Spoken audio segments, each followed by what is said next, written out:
Okay बच्चों, तो ये प्रश्नावली 1.1 का चौथा क्वेश्चन है। 3 ऑलरेडी हो चुके हैं। तो देखते हैं इसमें क्या है कि यूक्लिड विभाजन प्रमेय का प्रयोग करके दर्शाइए कि किसी धनात्मक पूर्णांक का वर्ग है ना, किसी धनात्मक पूर्णांक का वर्ग किसी पूर्णांक m के लिए 3m या 3m+1 के रूप का होता है। ठीक है, तो हमें ये प्रूफ करना है कि कोई भी धनात्मक पूर्णांक है। धनात्मक पूर्णांक जैसा कि हम जानते हैं, है ना, 1 2 3 4 इनफाइनाइट, अनंत तक, वो सभी धनात्मक पूर्णांक है। तो उनका वर्ग है ना, उनका जो वर्ग है पूर्णांक m के लिए 3m या 3m+ के रूप का होता है। तो क्या ये हो सकता है? इस चीज़ की हमें जांच करनी है, इसका थोड़ा सा डिस्क्रिप्शन देना है, जो कि हम करेंगे। चलो, तो यहाँ पे एक संकेत दिया है, यह मान लीजिए x कोई धनात्मक पूर्णांक है। ठीक है, तब 3q या 3q+1 या 3q+2 के रूप में लिखा जा सकता है। इसमें से प्रत्येक का वर्ग कीजिए और दर्शाइए कि इन वर्गों को 3m या 3m+1 के रूप में लिखा जा सकता है कि नहीं। तो हमें देखना है, ये 3 को ही लेना है। उन्हें पूरा हिंट दे के रखा है कि इन तीनों को लेना है, इनके वर्ग करना है, और वर्ग करने के बाद हमें देखना है कि ये उस रूप में हो सकता है नहीं जो हम चाह रहे हैं। ठीक है, चलो तो देखते हैं। तो इसी में से समझाता हूँ, देखते हैं। माना कोई धनात्मक पूर्णांक a है और b = 3। b क्या है? b की वैल्यू 3 है। तो यहाँ पे यूक्लिड विभाजन एल्गोरिथम से a बराबर 3q+r, जहाँ q जो है या तो 0 के बराबर होगा, है ना, q क्या होगा? 0 के बराबर होगा या उससे बड़ा होगा। मतलब ये वाला q या तो 0 होगा या 0 से बड़ा होगा, माइनस में नहीं हो सकता। इस बात का विशेष ध्यान रखें कि ये माइनस में नहीं होगा।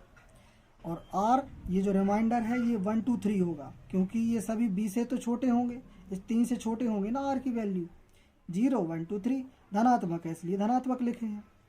और ये शर्त भी दे दी इनने, जहाँ 0 से बड़ा होगा r या बड़ा बराबर बोलते हैं, है ना, इससे या तो बड़ा होगा या इसके बराबर होगा, और r से बड़ा होगा 3, जो कि मैं यहाँ बता चुका हूँ। चलो, इसको ध्यान में रखना है, इसको लेके ही ये एक्सप्लेनेशन होता है।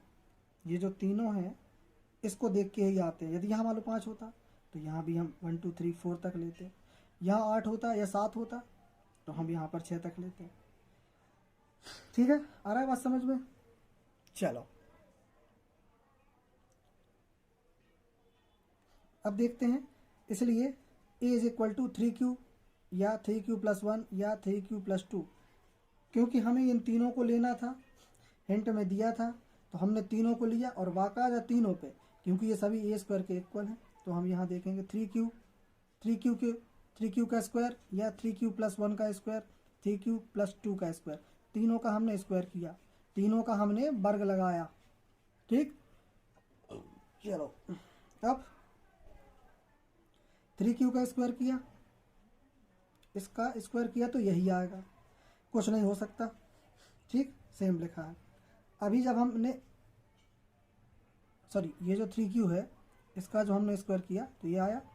अब हम देखते हैं, इसका स्क्वायर जब हमने किया, 3q+1 का स्क्वायर किया, तो इसको हम 2 बार लिखेंगे, 3q+1 तो 2 बार लिखा तो मल्टीप्लाई करने पे ये आएगा। ये आपको 6th 7th 8th की बुक में इसका डिटेल है कि इनको कैसे सॉल्व करते हैं। आप इसको a+b का स्क्वायर से भी सॉल्व करके इतना ला सकते हैं। ठीक, ये यहाँ नहीं बताया जाएगा, इसके लिए आप कमेंट में कर दें तो मैं इसकी अलग से डिटेल्ड वीडियो बना दूंगा, नहीं तो इसका मेन कॉन्सेप्ट रह जाएगा। ठीक है, ओके।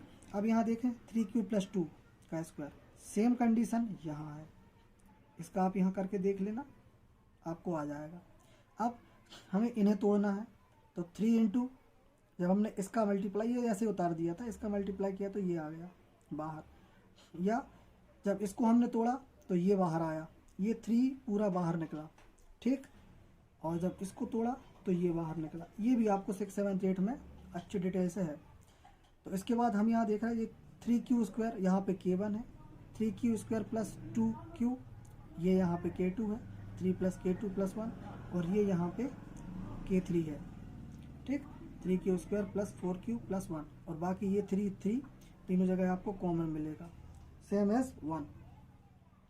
तो यहाँ हमें ये चीज़ प्रूफ होती है कि यहाँ पे k1, k2 एंड k3 धनात्मक पूर्णांक हैं, है, क्योंकि हम ये इनको हमने करके देखा था, तो ये बाकायदे सॉल्व हो रहे हैं। इस प्रकार प्रत्येक के वर्ग को 3m या 3m+1 के रूप में लिखा जा सकता है। यदि ये नहीं लिखा जाता तो ये सॉल्व नहीं होते।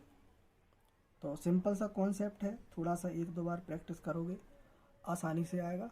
ओके, चलिए मिलते हैं नेक्स्ट क्वेश्चन पे।